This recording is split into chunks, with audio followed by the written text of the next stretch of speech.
Welcome to the show, Aaron. Jose, thank you so much for having me. I'm so excited to be here. Really appreciate the opportunity to talk about mindfulness and leadership and everything. Appreciate your show very much. Thanks. It's going to be quite exciting because you mix up two interesting domains, so leadership and mindfulness. Yeah. And you have a sort of third with the hustle culture side of things. Yeah. Can you tell us a bit around your origin story, how you got to this intersection? Yeah, sure. Well, so I've been a business owner and, had a bakery for many years, worked in corporate America, worked in leadership training for a long time, 10 years or so. And at some point I transitioned into real estate, started my own, every realtor works for themselves. So I was doing that and doing very well. Everything was good. I have a beautiful wife. I was at a retreat in Napa Valley, California, and with my wife, who I love, 28 years married, just my favorite person. And I have two grown kids that take care of themselves, and they both speak to me and they both speak to each other. And I feel like that's a huge win. And I'm at this retreat and I got 5 deals in escrow and things are good. Business is good. I have, I'm living by all measures, things are good, but I have this anxiety, this jackboot of pressure on my chest, like Jaws music in the background, like anxiety. And it struck me that I was playing a game called Get Enough. Like the disparity between my experience and the reality, like things were really good and I'm really stressed. I was like, what's that about? And it occurred to me like I was playing the game called Get Enough.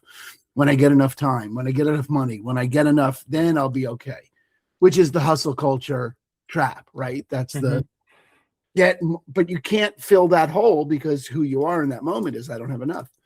And I realized that I really wanted to see what I could do about training myself, training my brain to rest on what I was grateful for. I mean, I have all this to be grateful for, but my brain keeps sitting on all these things, these worries, these anxieties, these fears.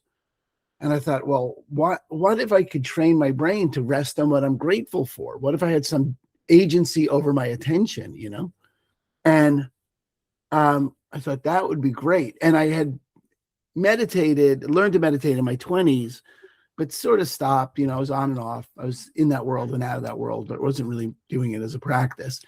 And I took back up the habit of the practice of meditating and got some mindful meditations, guided mindful meditations, gratitude meditations that I started doing. And it was really wonderful. And I thought this would be a really interesting thing to train my team in. I was always looking for ways to train my real estate team into being better performers, And I thought no one's teaching them how to meditate. No one's teaching. Every coach in the world talks about mindset. Every leader in the world, every business leader, sales leader, team leader talks about the importance of mindset. But none of them are talking about here's what you do to get a useful one. And I thought this would be really cool. So I got myself certified as a mindfulness meditation teacher. And somewhere during that training, the jackboot disappeared. The Jaws music stopped. I stopped being worried. It was the wildest thing, Jose. Like I'd spent my whole life with built-in anxiety. And all of a sudden not. I thought, this is great. I got to train my team in this. And I put together a training and put my team through it. And they increased their sales by 160%. And we increased agent retention by 86% and referrals by 50%. And I thought, this is wild.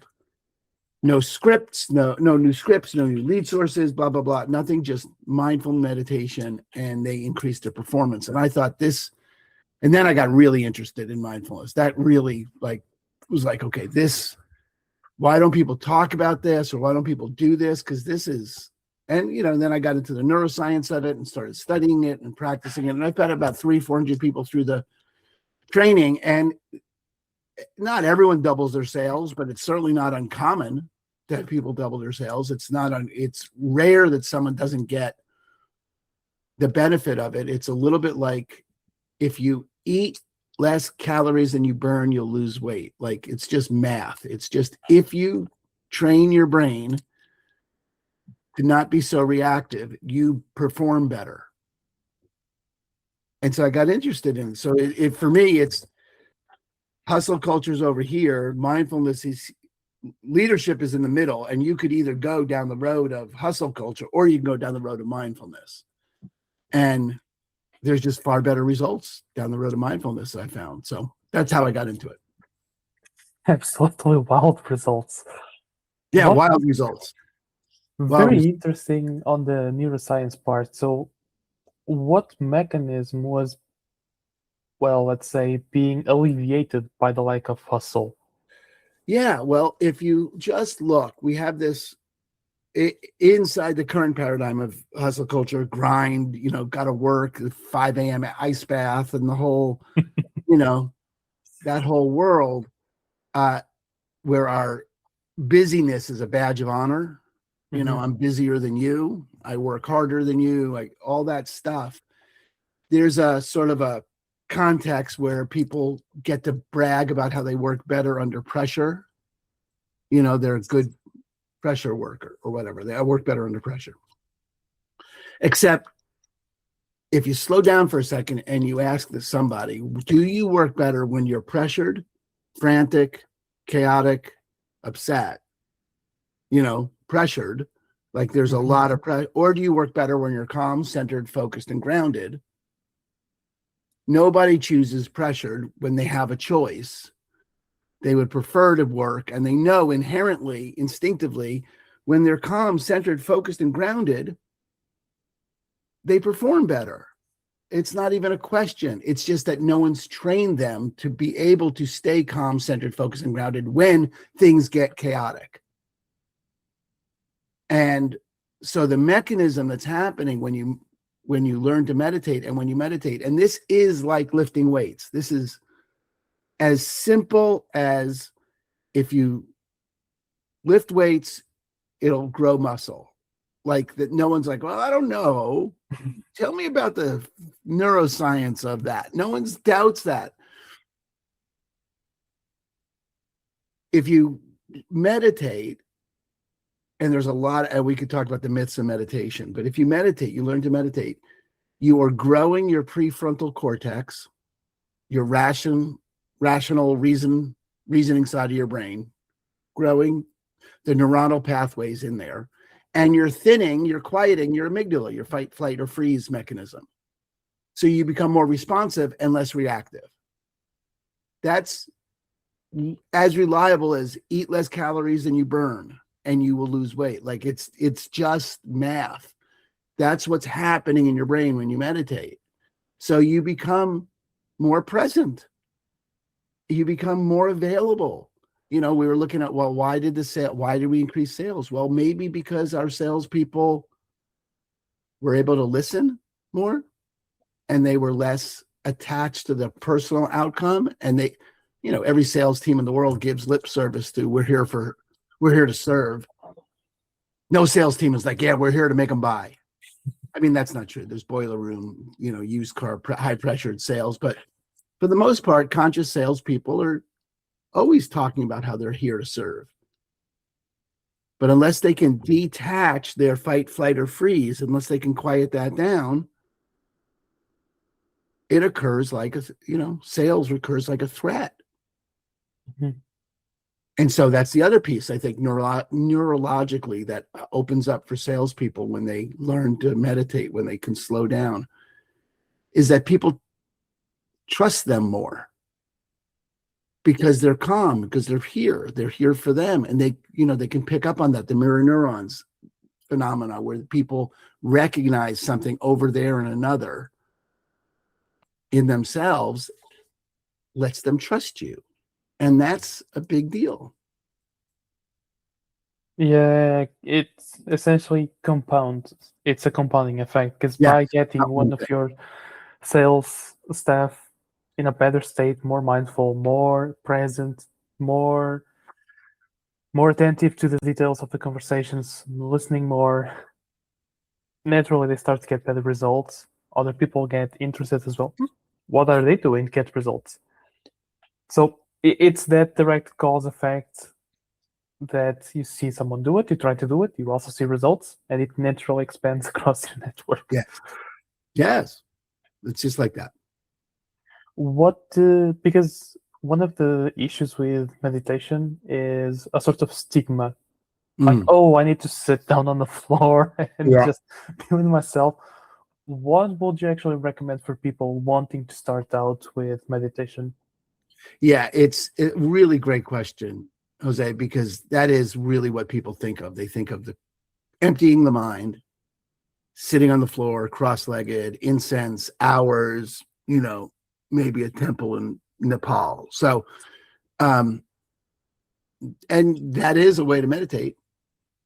That's certainly one way to do it, but it is one way to do it. There's a lot of ways to do it. And so you first have to get what meditation is and what it's not. It's not emptying the mind. And that sort of blows people away because it's really clear to people that it's emptying the mind. They don't even ask about it. They know that's what it is. It's to calm the mind down. No, it's not. Okay. It's to become an observer of the mind, not to quiet it down. And it will quiet down when it just gets observed, but that's not the point. The point is to separate yourself from the mind. Before I answer the question, what would I recommend for people to do it? I think people have to get clear about what it is that they're going to be doing. So the easiest metaphor for me is training a puppy. So if you train a puppy, you want to train a puppy to train a puppy, you put the puppy in the crate, and then the puppy's job is to get out of the crate. That's what puppies do. They leave. And then your job is to put the puppy back. And you're nice and you friendly, and every time it does the thing you don't want it to do, you correct it. In fact, it has to do the thing you don't want it to do. You can't train a dog not to bark until it starts barking. You need it to do the thing you don't want it to do. Okay. You need to pick it up when it's doing that thing and correct it. And over time, you will get a well-trained puppy, turns into a well-trained dog, and that's your best friend. That's right. That's the way dogs are. But I don't know anyone who thinks their brain is their best friend, because you have an untrained brain. You have a feral dog in your squirrel, and it just chases whatever random thought it has. And the problem there is your brain is brilliant at keeping you alive. It is awesome. It is a threat detection pattern producing machine. It's constantly looking for threats. So if you're not managing it, if you're not doing anything about it, it's going to find a problem, because that's what it does. It's supposed to. It's keeping you alive. It's constantly looking for problems. That's not a problem. That's good. That's like, yay, good for you, keeping me alive. It's just not going to have you be happy. It's not going to have you thrive. It's not going to have you be fulfilled. By itself, it's going to find problems. So you've got to train it. And the way you train your brain is the way you train a puppy. You watch. You take a seat and you take a breath in, and you watch and you feel what it feels like to take the breath in. And then you take a breath out and you feel the breath leaving your body, what it feels like in the nose or what it feels like in the chest. And you're just digging the sensation of the breath. And by the time you're getting the breath out, your brain is now making a list of things it needs to handle for later. Okay. You pick the puppy up, you come back to your breath. And you take another breath in and another breath out. And now you're finishing an argument with that idiot on the internet 3 weeks ago that now you know what you should have said. And you're like 4 minutes into that conversation. You're like, oh, wait, I'm out of the box. And you come back to your breath. And you do that over and over for 10 minutes. That's the whole thing.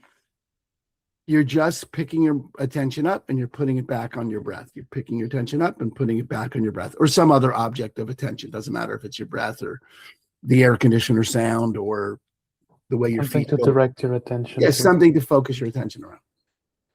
And you're just constantly doing that for 10 minutes. 10 minutes. 10 minutes produces these results. 10 minutes a day. Repetition, speed, duration. Better that you do 10 minutes a day than an hour once a week. 10 minutes a day. And Instagram will be there, and they don't cancel your account if you don't scroll for 10 minutes. Really, you have 10 minutes. And that's all it is. You're just training your brain to go where you ask it to go. You're training your attention. You're developing agency of attention. So rather than it chase thoughts and bring you with it, like a dog, feral dog on a leash, dragging your ass around, you get to go, come on, puppy, heel. And the brain comes back to the present. There is no time where your default mode network, as the neuroscientists call your autopilot, there's no time where that's going to shut off. There's no time where that's not going to be what's in effect when you stop paying attention to it. It's going to default to threat awareness. So you're not getting to the point where you're just present. It's not happening. It's just not happening. And it's not the point. Point's just to actually have some awareness, some ability to be in the present when you ask yourself to be in the present. Because we've all had that experience. This is one of the, you're at dinner and you have the intention to be present at family dinner, but your attention is on tomorrow morning's meeting because you have no agency over your attention. That's what meditation provides. So can't start with 10 minutes. Now I'm going to go back to your question. What would I recommend? Can't start with 10 minutes? Great. Start with a breath. Just take a breath and notice the way it feels until the mind wanders, and then bring it back one time. If you have to take 2 breaths, take 2 breaths. Just let it wander and then intentionally bring it back with no judgment. And that's it. And then build that up. And you'll build up the muscle and you'll train your brain, and your brain will become your best friend. It sounds much better than the reputation that it currently has. Because, correct me if I'm wrong, but it seems like it can literally just be at your desk. Like, let's say from a very busy knowledge worker, very busy all day, sitting at desk all day, but in between meetings, like, just shut up for 10 minutes and focus on your breath. 100%. You could do it anyway. Do it in the car. Before you walk into the house, you want to leave work at work and be home with your family? Good. When you pull in the driveway, right? You pull in the parking spot, wherever you are, before you get out of the car, close your eyes. Take 4 or 5 really slow, deep breaths where you practice being present, and then go in the house. You can do it with your coffee. You want to save time, like you can't find the 10 minutes. The Buddhists had this great saying where everyone should meditate for 20 minutes a day, unless you don't have time, and then you should meditate for an hour. So you want to double dip with your coffee in the morning. You drink coffee in the morning? Yeah. Yeah, good. Or tea, whatever you have, whatever. Your eggs, doesn't matter. Turn off the music. Don't talk to anyone. Just take a seat. Feel the warmth of the cup in your hand. Just feel what that feels like, that cup in your hand and the weight. And look at the little oil on the top of the coffee. And see the steam rising off it and the smell. Notice the smell. And how it feels to bring it to your lips. And the heat. And what it feels like to take a sip, and the flavor of it as it goes into your mouth, and what it feels like as you swallow. And just do that for the entire cup of coffee. You're going to drink the coffee anyway. So create the opportunity to be fully present with the coffee as a practice. If you did that, it would grow your brain the exact same way closing your eyes breath meditation does. The neurological impact of being present is the same, whether it's the object is a cup of coffee or the object is your breath. You can do it anywhere, anytime, multiple times a day. Bring yourself present. Every time you get a text message, Jose, instead of checking it like a fucking feral dog chasing a stick or a squirrel. Every time you got to pick that thing up. No, before it rings, you close your eyes, you take 2 breaths, and now you look at it. You force yourself present. Use the bell on the phone as a reminder, and I promise you will have the responses you have to the texts will be different. You ever notice how every text that you read or someone else do you ever have, my wife is great at this. Anyone else ever read you a text message and they are reading it in the least empowering voice they possibly can? They're like, can you believe they said this to me? And they read you a text. Yeah, I've had that with emails especially. And it's the least use, it's the most disempowering. It's like, okay, those are just pixels on a screen, and you are adding all this weight to it. They could have written that at any tone of voice at all, but you can't tell because it's a text, because you're not present. Yep. You're in your head. You already know something about them. There's no curiosity. There's no beginner's mind about it. There's no opening. That person is already fixed and certain the way they are. And I know what they said. I know what they meant. Really? Take a breath. Touch grass. Yeah, it seems really cool and even almost like a marketing problem, in the sense that use a very good expression here, which was the agency over your attention. Mm-hmm. Like Yep. meditation is not just sitting with your eyes closed, it's actually regaining that agency over your attention, which I Right. think it's what people are missing, and just sitting with yourself and whatever you're doing. Yeah. Yeah, that's exactly right. I think that's the biggest thing. And we live in the most distracting times on the planet. You know, we have this is within reach It's rough, yes. at all times. You know, an interesting thing. I just was doing some research, and high school students Mhm. spend 90 minutes a day, 90 minutes at school on their phone, on average. 90 minutes, two periods on their phones on average. And so they, teachers take them from them and, lock them up in a box or something. They just did a study on this, the largest study ever done on phone bans. And taking the phones at the door makes no difference in the students' cognitive function or performance. It's the same as if it were on their desk. So it's a pure decline, a baseline decline. It's the same as if it were. It doesn't, banning it, keeping it in a box at the door doesn't matter. You might as well have it on them. There's no advantage to taking it, because our brain is still attached to the thing, because we've not trained them in agent. And that's another study that was done 10 years ago. We already knew that just having the phone nearby uses a part of our brain. We're still interested in it. Because we haven't trained our kids on how to pay attention. We don't deal with how they can pay attention. And that's a big deal. Yeah, speaking of touching grass earlier, there starts to be let's say, sort of movement for people to actually go about life without those distractions. Like people who, they are on the commute, they want to go without earbuds, they don't want to listen to music or podcasts, they just want to leave the commute. They are going to the gym, they go without music as well. They just want to, fundamentally, they want to start experiencing things without those distractions, just experience them as they come. Do you see those signs becoming more prevalent, or do you see more of that decline showing up? I haven't researched that at all. I've heard about that, like just, I've seen people like on social media raw dogging flights. That's the one, yes. Right. And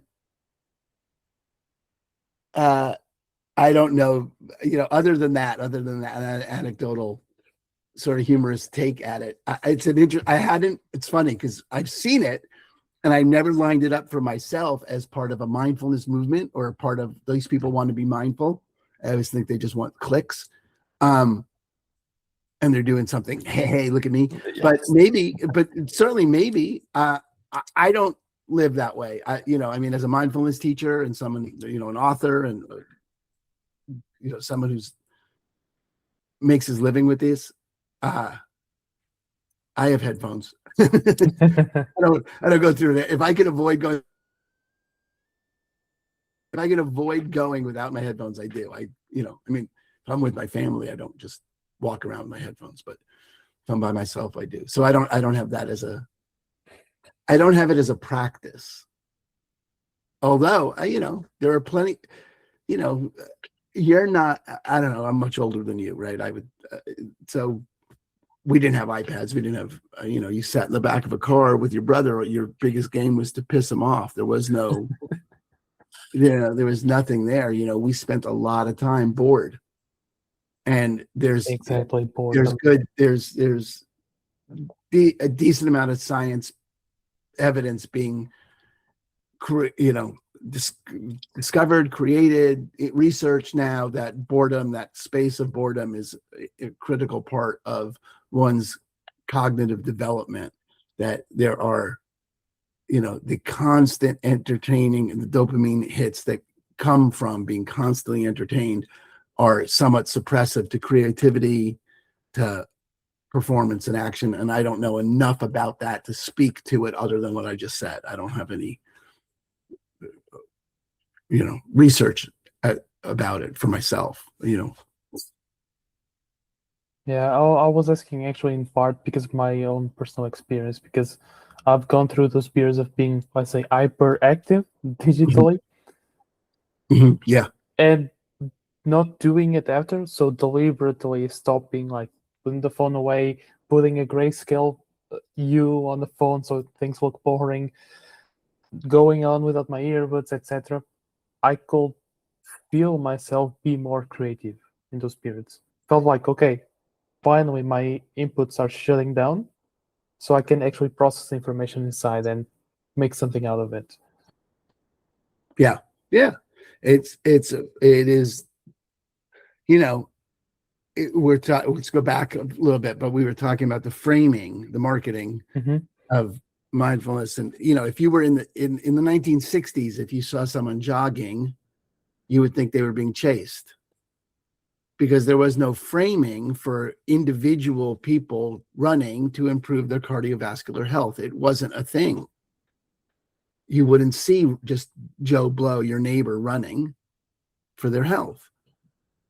And then later in the 70s, if you saw someone lifting weights, you'd think they wanted to look like, Charles Atlas. Or in the 80s, you'd think they wanted to look like Arnold Schwarzenegger, because resistance training, weight training, was for bodybuilders. It wasn't for,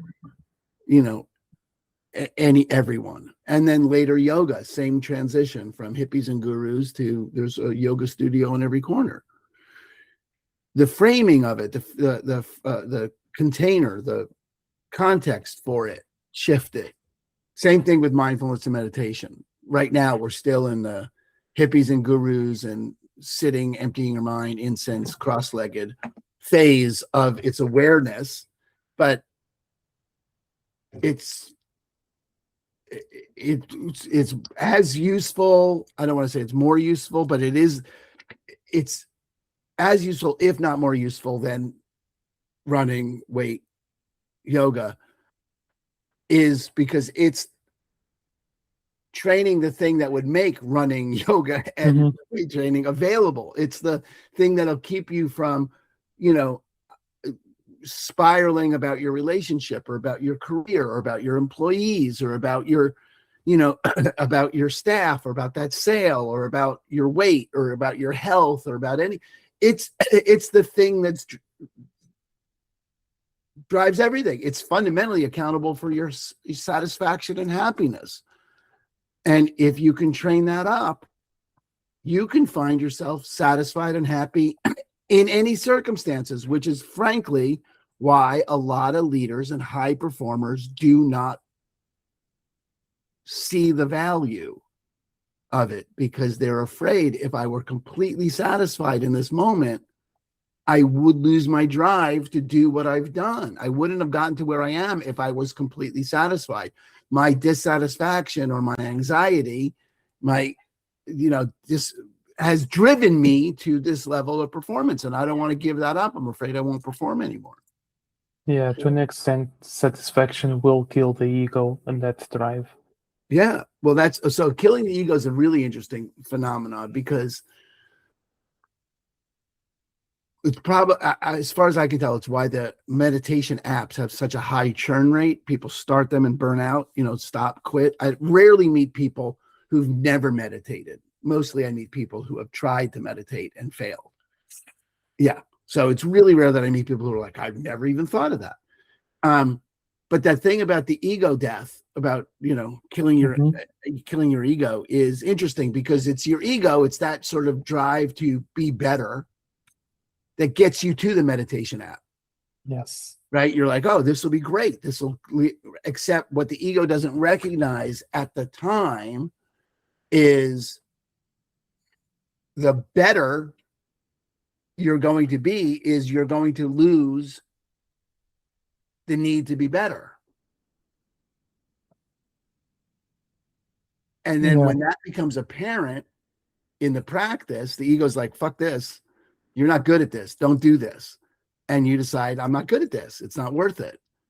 Because the thing that got you there literally needs to go away to get the benefit. The benefit of meditation is that ego-driven life where you have to get better disappears and you just get, I am the way I am.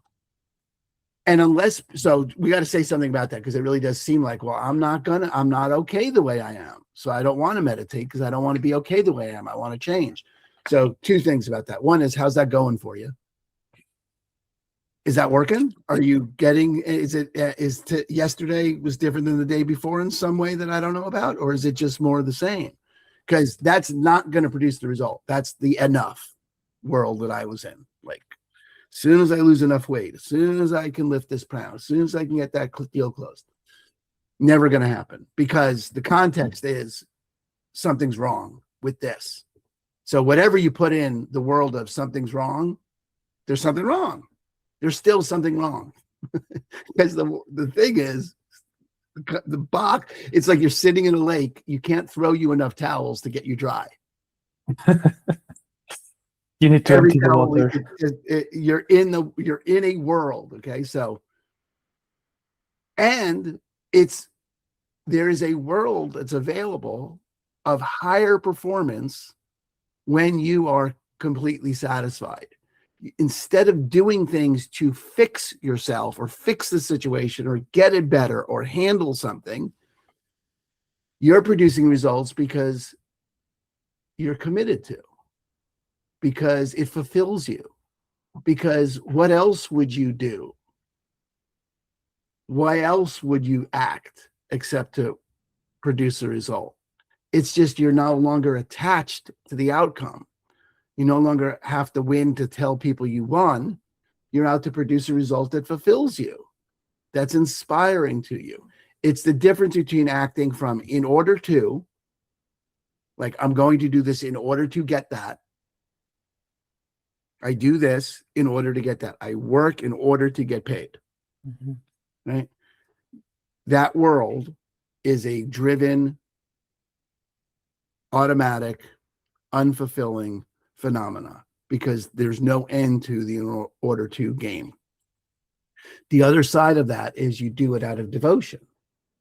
You run this podcast out of devotion. You run this podcast not in order to, you run this podcast because you're committed to some future for leadership.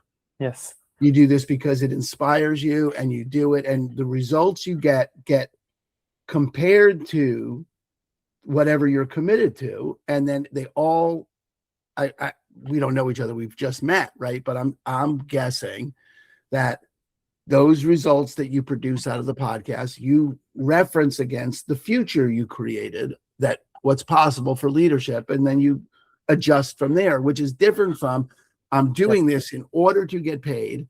And then we haven't got paid. So now I'm going to tweak this in order to get that. And you're constantly fixing problems, but you're constantly dissatisfied because It's not there yet. In devotion, you get to celebrate the win that's there and the growth that's potential. So there's just a whole different way to go about the same thing.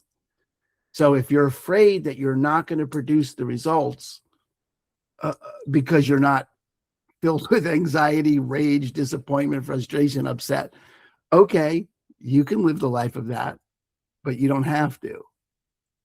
You could live the life of an artist, of someone who's passionate about what they're building and is going to create something. And that's what this world eventually leads to, is that you're no longer wrapped up around the axle of fixing what's wrong, and you just get to experience life. It's the difference between grinding it out and flowing. You want to be in the flow? Great. And, athletes know this. You've seen athletes, keep one eye on the scoreboard, never goes well. Let go in the moment, super easy. It's really counterintuitive how you wanting it less actually gets you closer to get those results. Yes. Just everyone's had this experience. Yes, it's counterintuitive, and yet we all know greatest ideas come in the shower or while driving, when our attention's not on it, because another part of our brain is active and it allows things to surface. Yeah. Results just flow. When you look at musicians, know this intuitively. The best music happens when you're not trying and you're just letting the music play through you. Athletes, same thing. They talk about the ball getting bigger, about time slowing down, about the goal becomes, the net becomes huge. Everything was in slow mo. They're in the flow. They're in the zone, they call it. Okay. They're not thinking about, I need to score. They're not cracking under the pressure of the game. And is it an interesting thing? I don't know. Are sports a thing for you? Not so much. Nowadays, it's more of the gym. Yeah. So, just yourself with the weights, literally defying gravity for 45 minutes. Good. That's fun. Good. So, in any kind of professional context, people assume there's a world of clutch performers, people that perform better under pressure. But what's happening there is they're not performing better because there's pressure. They've trained themselves to perform better than those around them perform when there's pressure. It's not the pressure that's making them play better. It's the pressure that's making everyone else play worse. And they are playing better relative to them. Because look, the Navy SEALs and the Buddhists have a saying that I think fits here. And I love it when the Buddhists and the Navy SEALs get together. You don't rise to the occasion. You sink to the level of your preparation. And meditation is preparation. Meditation trains your brain to remain present when things get crazy. If you haven't trained your brain is going to sink to the level of preparation. It's going to sink to fight, flight, or freeze. It's just going to. That's just the way it is, because you haven't prepared it to do anything else. You could train it so that it's present when things get hairy, pressurized. And that's what meditation is. Training your brain to have agency of attention. One thing that I think it's a big takeaway of this conversation, and it's quite extreme, is that to an extent, mindfulness at its ultimate form is giving up your current identity to become someone new.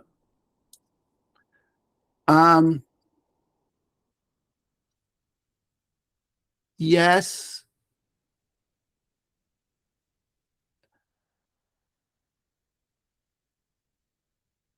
Yeah, it's so the hesitation there, Jose, is that it's not to become someone new. It's to make the opportunity of being new available. Oh, okay, an opportunity, not a here's a new. Yeah, well, it's not that there's a new.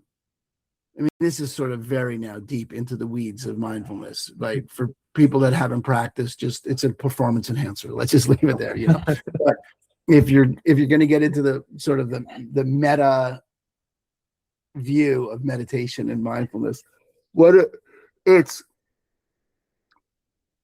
what the way Carl Jung would talk about it is that there's the self, but a big S self, like not the self, not the ego identity that you recognize of Jose Fernando Costa with, you know, your height, your hair color, and your eye color, and your weight and height, all that. Not that person that has the concerns you have, that has none of that. That's the identity. There's a self that's just the self of human being. That's ineffable. It's unlanguageable. It's consciousness, pure consciousness that connects you and I. Mm-hmm. And if you follow any quantum physics, which I do only on a very superficial, you know, YouTube shorts kind of way, like no study involved, but just pick up what's in the zeitgeist about it. This is what quantum physics is discovering, is that there's no one over there. It's just molecules vibrating at a particular frequency, and we are all connected. It's all connected. And when you meditate and you quiet the mind, the ego identity quiets down, and you can connect to the self of self. You can connect to the universe, life, God, whatever you want to call it, whatever you want to call it. And you find yourself in a space where you're no longer constrained by what you've told yourself you are. All those stories eventually just sort of drip away. And you then have the opportunity to be someone new. You react differently. You're a different space of stuff. This is not a meditative practice, but it's runs parallel to this, and it's a different pathway for it, but a very similar outcome is a training program called the Landmark Forum. It's a weekend seminar that now done on Zoom globally, and it will produce that result in a weekend. It's Wow, the best training I ever did in my life. And it's an interesting phenomenon when you pair it with mindful meditation, because it sort of gets you to that space of self in a weekend, and then you can sit and meditate and backfill so that your brain can hold that space. If you just meditated for long enough, you'd connect there, because you'd be building the architecture, the neuronal pathways in your brain. If you shortcut it by doing the forum, then you get to see what the end result looks like, and you backfill the neuronal pattern, right. fill it in. Yeah, it's a pretty cool phenomenon. Yeah. Just out of curiosity, on those so the attendance on those weekend forums, does the change stay with them, or is something short-lived? No, it depends how you practice. You know, once you learn how to ride a bike, you can always ride a bike, right? It doesn't matter what you do. Once you see, it's like once you see it, you have it. But you don't have to ride a bike. So people who do the forum and don't practice don't get better at it, and they don't, the skill. It's a little bit like it's somewhere between riding a bike and learning a language. Somewhere between those two phenomena. You can learn a language, but if you don't practice it, it doesn't stick, right? Yeah, because so if you practice, you definitely can get better at it. But there's an element to it. There's a good piece of it that's also like riding a bike, where once you get it, you don't lose it, because you didn't learn it by studying it. You learned it by experiencing it. You actually have the experience of it. So you can connect. Yeah, it's a physiological phenomena. You actually felt it. You actually we're like, whoa, it's a whole new view of life. And then you can either develop that view of life or go back to your old view of life if you wanted to. And so let's, as we're closing to wrap up here, this is really interesting. Really, there's a lot of potential in this conversation, and starting to be more mindful and starting to sit as a base with your breath. How do you recommend for this to become something, or for this practice to become something that people stick with and that they don't, just fizzle out after a week?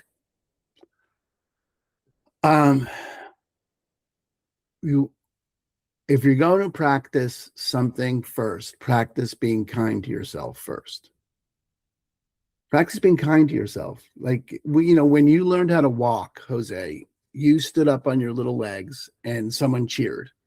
Mm-hmm. And you fell and they cheered. If you fell forward, they cheered harder. Every attempt was met with a cheer. There was no constructive criticism. There was no coaching. There was no assessment of your performance in any way. There was just loving kindness. There was just cheering. So cheer more for yourself. I have yet to meet the adult that treats themselves with 1/100th of that grace when they're learning something new. Every attempt could be met with a cheer. Every attempt. You want to learn how to meditate and you don't want to burn out and you don't want to drop it after a week, have every time you think about meditating be something to celebrate.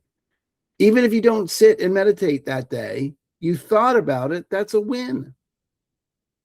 Every attempt, every thought met with a win. Perfect. Yeah, even I've spoken with, let's say, colleagues / friends after these 6-7 years, people in their early 20s toward now like the second half of their 20s, and a lot of them, and myself included, experienced that sort of quarter life crisis of what am I doing? Yeah. Why am I just reactive to everything? Why don't I seem to control my mind? Why are things getting out of my control? And a lot of that, in retrospective, of course, now, some of those solutions came back to mindfulness and cheering for ourselves, even just a tiny bit. Start where you are. Yeah, start wherever you are. Cheer for that. That's where you are. Fantastic, Aaron. And as we come to an end now, where can people connect with you or even work with you potentially? They can find all my stuff at aaronhendon.com. I do free mindfulness meditation trainings, 9-week programs, the thing I put my team through. I offer that for free for anyone who's interested. They can get the links off aaronhendon.com before I start giving a bunch of websites. All the links will be in the description. All the links are at aaronhendon.com. But yeah, I have a book coming out. How to Live a Grateful Life in a Fucked Up World is coming out in July. All that information at aaronhendon.com. Fantastic. Thank you very much, Aaron, and looking forward to the book as well. Great, really Jose. Thank you. Yeah, really appreciate you.